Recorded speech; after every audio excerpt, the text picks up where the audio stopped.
Well, I am so glad I found you. I was out here on my own, couldn't find a single place where I could feel at home. I was just amazed to see that you'd been here for so long. I'm grateful that you persevered. I wrote you all this song. I was thinking mango thoughts in a meatloaf town. The food for thought was all the same. It really brought me down. Nothing on the heavenly buffet line was satisfying my appetite for truth and right. I'd sit in here just sighing. Hello and welcome to the Progressive Redneck Preacher Podcast. I'm your Progressive Redneck Preacher, Micah Royal. For those of you who are new to our program, here at the Progressive Redneck Preacher, we try to lift up voices that often get overlooked or not noticed in our communities. I don't know about you, but when I look around and I listen to the news and I watch my Facebook feed, so often the stories that get lifted up here in the South and in small town communities are voices of people who use that faith and those small town values or Southern values to build walls to keep people out or bats to beat people down. But I find that there's a whole lot of people in our communities who are going out and doing good things to make our world more just, to tear down walls that divide us, to keep God's good earth green, not despite living here in the South or a small town, not despite being people of faith, but precisely because of those values and that faith, whether that's neighborliness or hospitality, or like I did with keeping the earth green, getting down on my hands and knees and helping Mama in her garden. And each time we do a podcast, we try to highlight a particular voice. I call them country fried citizens and kudzu citizens. Country fried folks are kind of like me. I grew up here in the South. It's where I call home. And I'm very active doing things related to social justice and progressive work because of the values that I learned from my grandparents and my parents. But we have other folks that I like to call kudzu citizens. Now, I don't know about you, but when I drive up and down eastern North Carolina where I grew up, you see kudzu on every tree. But some of the things we think of as deeply Southern, kudzu and honeysuckle and plants like that, aren't originally from here, but from places like Asia. And there's a lot of folks in our communities, they didn't grow up here, but they sure did get planted here. And they call this place home. And they're adding to the beauty and the diversity of our hometowns and our Southland. And we're going to talk to just such a person today, Derek Jones. Welcome to our program, Derek. Thanks for having me, Micah. Happy to be here. Glad to have you.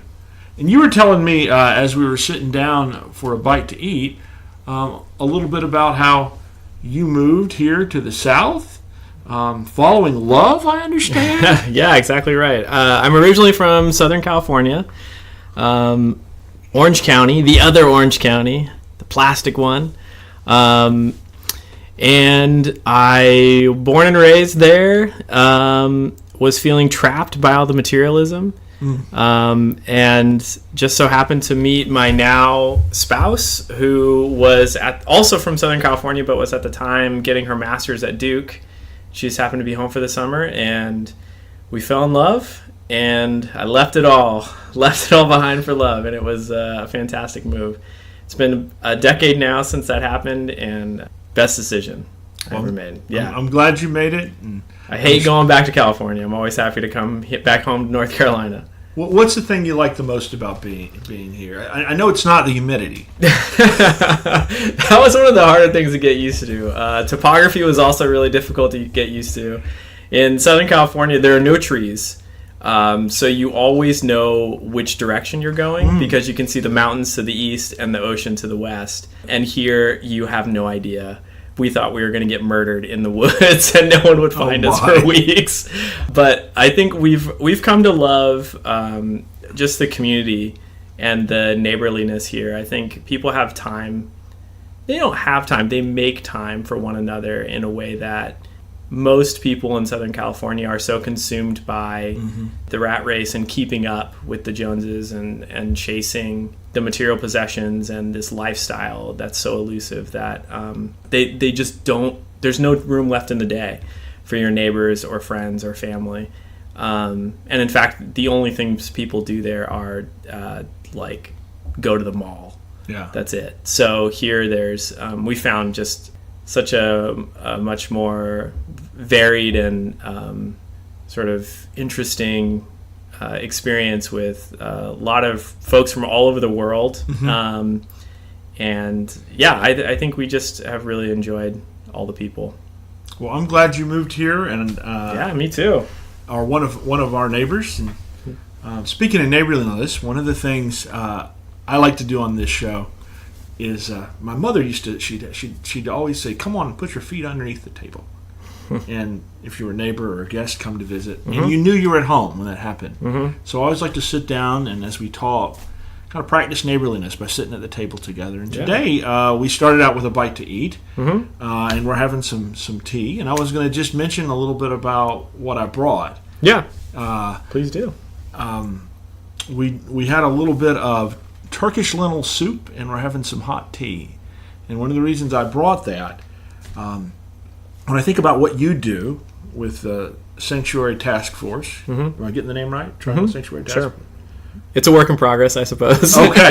Is it Triangle Sanctuary Network? Or? Task Force Network, yeah. I think that it was kind of always a name that I just threw out there, assuming someone else would decide on a better name or come up with something a little more catchy, but it sort of just stuck and people just have gone with it. So yeah, Triangle Sanctuary Task Force, I suppose. Task Force. I didn't know if it was Task Force or Network.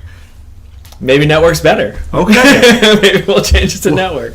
Well, Triangle Sanctuary Task Force. Well, I had, when I first encountered you talking about that last year, I was actively reading a book set in Turkey called Last Road to Istanbul. Last Train to Istanbul. And in the book, it tells the story of how during World War II, Turkey was kind of neutral in this peace relationship with Germany, and how in certain areas would actually give passports, Turkish passports, to Jews. Wow. And it told the story of these Turkish cells, people who, partly because they were people of goodwill, but often because of their faith as Muslims, were helping spirit out Jews. And it tells a story of how a group gets saved from dying in the Holocaust. And it's based on like real historical events. And so I was thinking, eating some of that Turkish lentil stew, not lentil stew, lentil salad, and some hot tea, and thinking about that story for me is a good picture of what you're trying to do here as you get people, as I understand it, in touch with their faith and their values and what it means to help people who, without a little bit of help, might be kind of on the run as well. Yeah. Wow, that's beautiful. I would be honored to walk in those Turkish people's footsteps. I think about the time we met was around the time that the vision for this sort of was catching hold.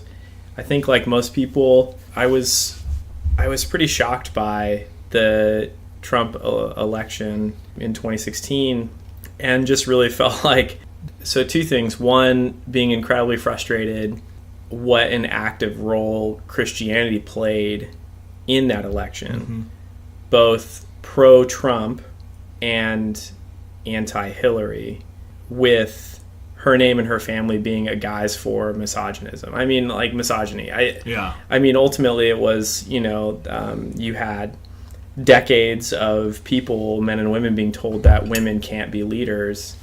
And there was no getting around that, especially when those reasons were grounded in religion and divine will, and in a natural order that God supposedly created. So I think I was really frustrated by that, and then also sort of just felt like this is that ethical moment.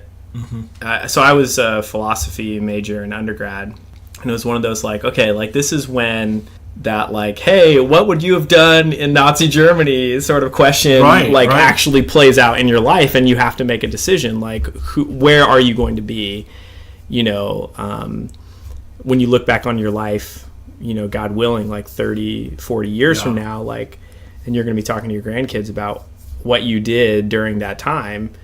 And honestly, in many ways I had to do it for myself and also for my own kids to show them like, well, this is what it means to live the gospel. Like this is in part my way of doing that. And so what I did is, I think I was always really interested in the sanctuary movement. I, during undergrad, had spent a semester abroad in Nogales, Mexico. Mm-hmm. And I lived down there with a group called Border Links. They are a group based in Tucson that brings people to the border and gives them a real intimate experience of, this is what border economics is all about. This is what migration looks like, immigration looks like. These are the effects of our economic, political policies, our militarization of the border. And I think like any great program that affects change, it essentially gets you in front of people who are affected by the things your country is doing and changes you, because now you've met a real life person and it's not just a random fact or figure. It's an actual human being. And so living down there with a family and getting to know the land and seeing the border walls and meeting border patrol agents, and it changed me. And it was one of those experiences that sits with you. It's so impactful that you don't know what to do. Mm-hmm. It takes years to even begin to process everything that happened.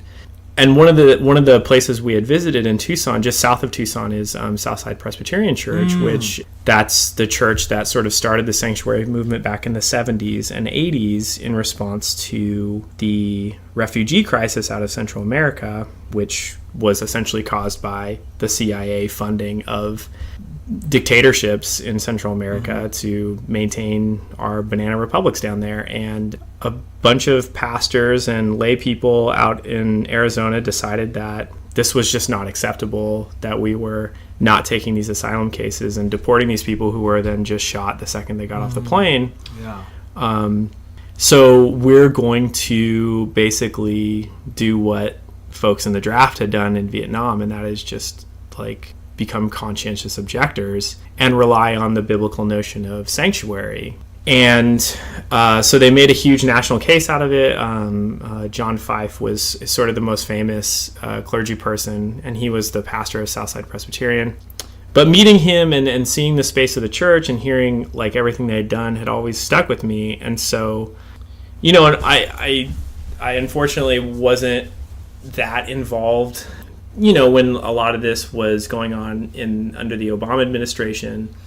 Deportations were ramping up. They, really didn't push through the Dreamer Act. Like all of this stuff didn't happen during this very progressive, or like negative things happened and positive things didn't happen during this very progressive administration, which I fault like why wasn't I aware of this stuff? I think I was lulled into a sense of complacency.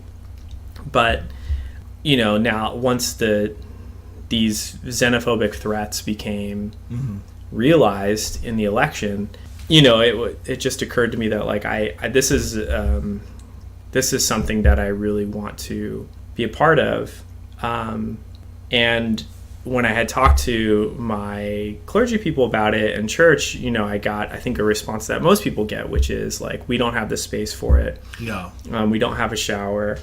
So there's not much we can do. Right. And I just thought, this is too bad. Like, there has to be a different way of going about doing this. And there are churches out there, I'm sure, who are willing to offer sanctuary, but those people need support. And we need to make this larger than just a single congregation. Like, there needs to be a network. There needs to be a way for lay people whose churches aren't willing to make space or unable to make space to still be able to participate and draw the rest of those congregations in. And I felt like from the movement in the 80s, which ultimately did stop the Iran-Contra goings-on and the the CIA work in Central America, it brought, this sort of action to national spotlight. Like, it involved, essentially, compared to the number of refugees, like, very few people were actually saved by these actions. However, it changed the discourse nationally. And I think that's why I saw this as something I wanted to be a part of. So I just started calling people and emailing people, like anybody I knew who was a church pastor or interested in this stuff, and just said, hey, I want to get together a group that's going to help facilitate these connections, to help build a stronger network of these places, so it's not just individual churches deciding. And also then to like provide a pathway for people to get involved who don't know what to do or don't have those connections to the churches that are offering sanctuary. So that's how it all got started. And you were one of the first people I think I spoke to about it at the Durham for Organizing. Yeah, that's right. Which is now was Durham for Obama, now is Durham for Organizing. Yeah, I spoke to you about it there, and you showed up faithfully to that first meeting. Yeah. And yeah, we have been coming ever since. So yeah, that's, I guess, sort of how it all got rolling. And now I'm happy to have, I've made a lot of connections and friends through it, which has been great. Well, I've noticed that it seems like a lot has happened in the year since there was that event y'all helped sponsor about education about sanctuary. A lot of people got involved. I think I've seen a lot of churches become connected. You want to tell us a little bit about some of the growth in the sanctuary movement you've seen here in Triangle? Well, gosh, honestly, like, kudos go out to the folks in like Lori Kamala at AFSC, American Friends Service Committee, who's like their national leader in immigration, and in Greensboro, they're doing just a phenomenal job out there, and really were the trailblazers. They started the Faith Action IDs, and they're just fantastic, and she's been such a wonderful resource. And so I think in part we had a lot of really, really great people come together. Yeah. And like Isaac Villegas, yourself and Rachel and Melissa at Raleigh Mennonite, and I think Chris Williams, he's been awesome as well. I think it was honestly like everyone's sort of individual efforts to try to make those connections. Yeah. And just sort of just be out in the community listening, and then hearing about these things that were happening. We had some connections to a local Latino organization called Alerta Migratoria, who knew a lot about what was going on in the community. And so through some relationships with them, we sort of became their go-to when there was an emergency. They would contact us and say, like, we need a church, like, now. Yeah, yeah. Which at first was like really overwhelming because we didn't have churches. Yeah. And so that first time, I remember we were just like completely scrambling. We had sort of talked in theory about what we would do, and thankfully had set up, some networks that were encrypted. But it was just honestly by sheer luck. And I think that was what helped us really make the connections we did, was it forced us to actually call people and see if they would do it. Like, just do it, like, now. Call an emergency meeting and just see if you're going to make it happen. Well, and I'll say, as somebody who is involved with the church that's not yet sanctuary, we're in discussions. Mm-hmm. And with my association, I'm on the board of the UCC association here locally, seeing those churches and how they responded. I think the fact that people were called and asked started conversations, because everyone says, well, we'd never send anybody away. Right. And the many churches, because y'all said, okay, we'll follow up on that. Yeah. We'll ask you. Then said, well, we really need to sit down and have a conversation, because we're not ready to do this. So we are actually sending people away. Yes. Which is not what we want to do. Right. So I think that was Mm-hmm. an important thing. And I think I've seen several churches become sanctuary churches since that process started in our area. Yeah, and churches that have surprised me, honestly. Yeah. And I think churches that have, just done it, and others who've been like steadily and deliberate about going through the process, but they've been persistent about it, and they've kept doing it, which is like very encouraging, right? You think like, oh, this stuff is going to grind down in like a committee, the bureaucracy of the church. This is the problem. Like nothing. Yeah. We just need to do it. But it's like getting everybody involved and on board, and to see those members within those congregations just really take charge, I think, and drag this thing across the finish line in many ways has been remarkable to see. I think just so many different individuals who, I think that's really what gives me encouragement, and I think helps other people, is just the fact that this random little network exists that everyone's connected to, makes us all feel like, okay, there are other people. We're in this together. It's not just me or me and one other person in my congregation trying to do this. There are lots of other people out in the community trying to do the same thing.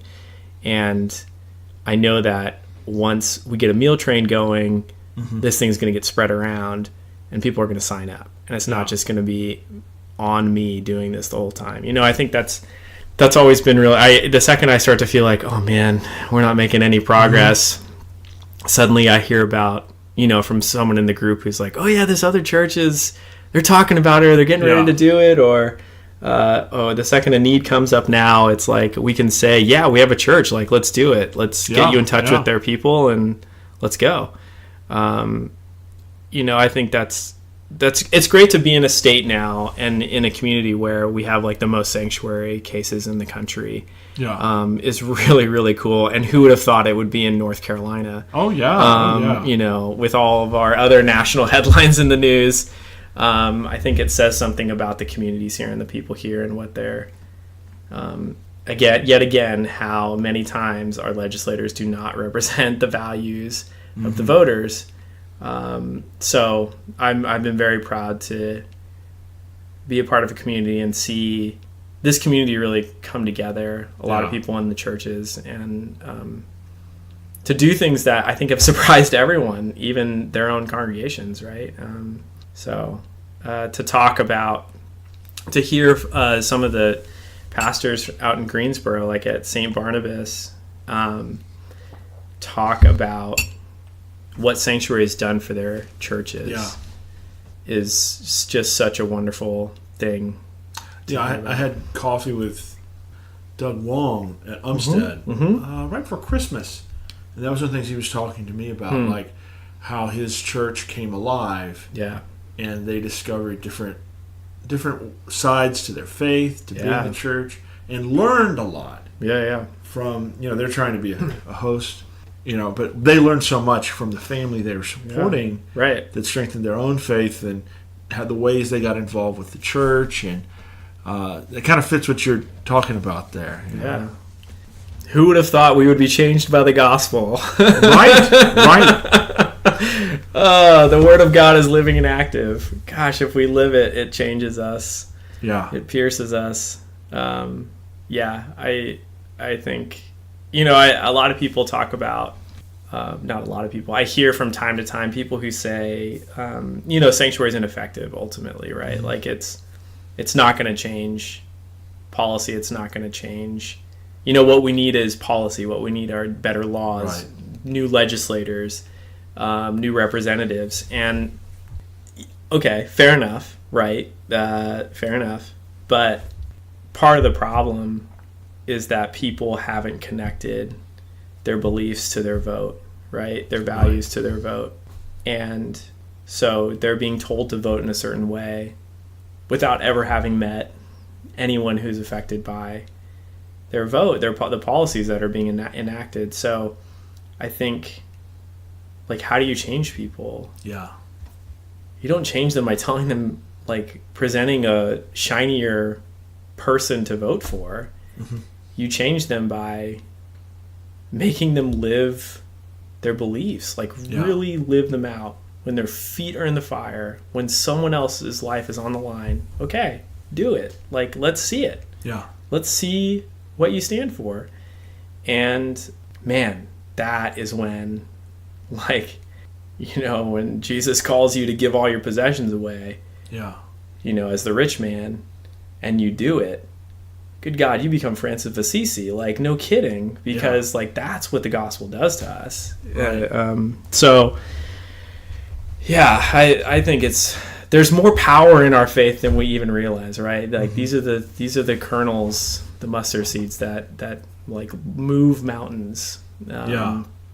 So, well, and you're hitting on something that's interesting to me to talk about, because when you listen to people talk about sanctuary in the news, and even you reach out and work to more conservative pockets. I've done some work in some conservative churches in the area.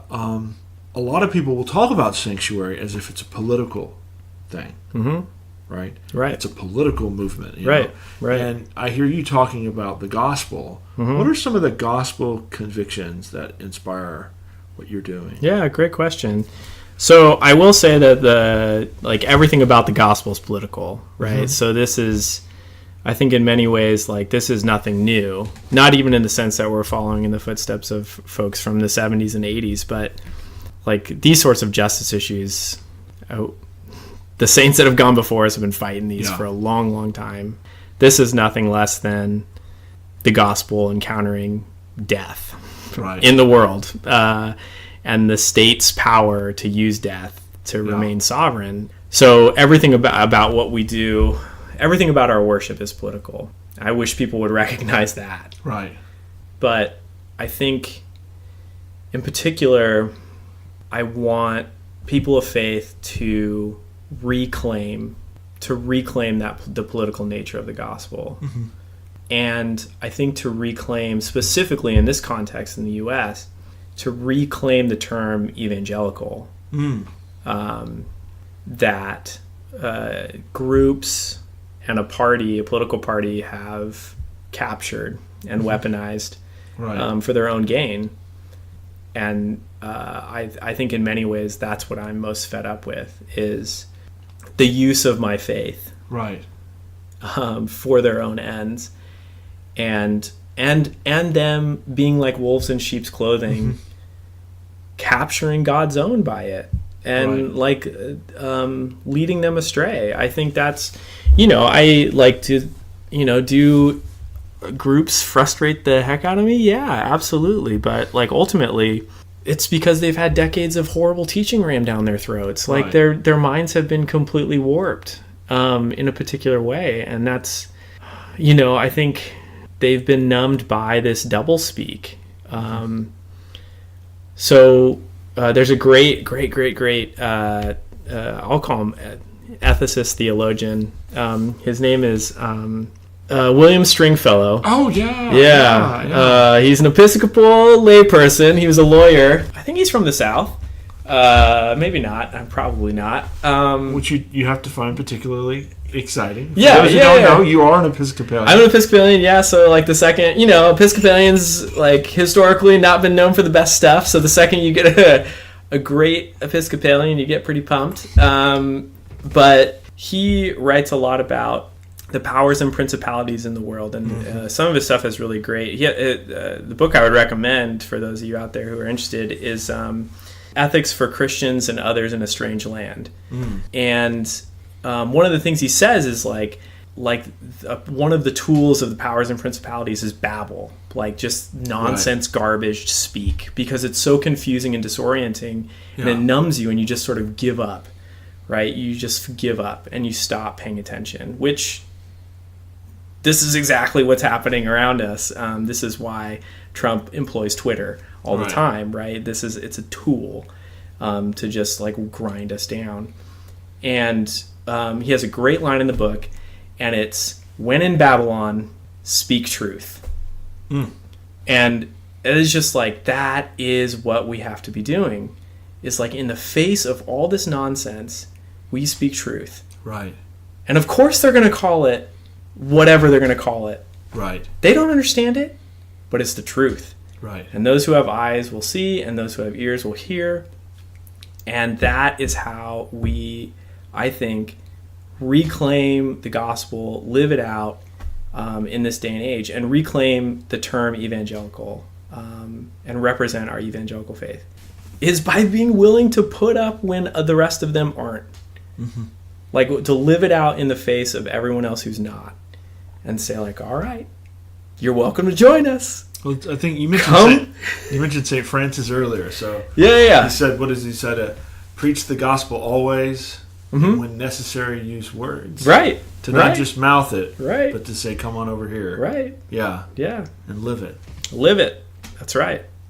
Because that's ultimately, like, the Word of God's not the Bible. Right.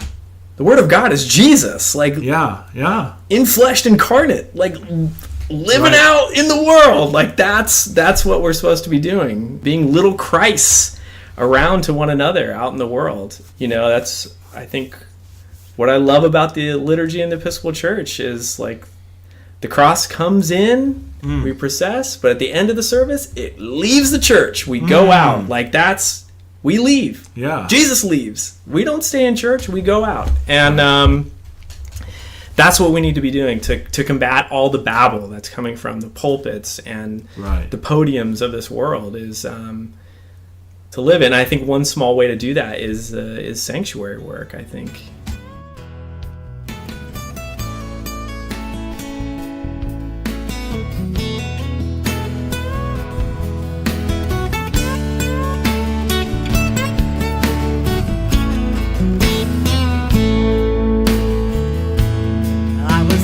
Mango thoughts in this meatloaf town.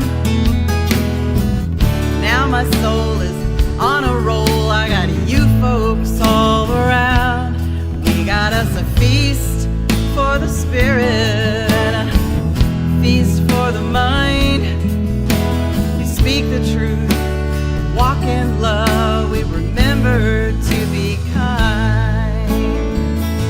Well, that's what the ending would be if I were a sweet and earnest person. And Lord knows I do try. But here's the real ending. We got us a feast for the spirit and a feast for the mind.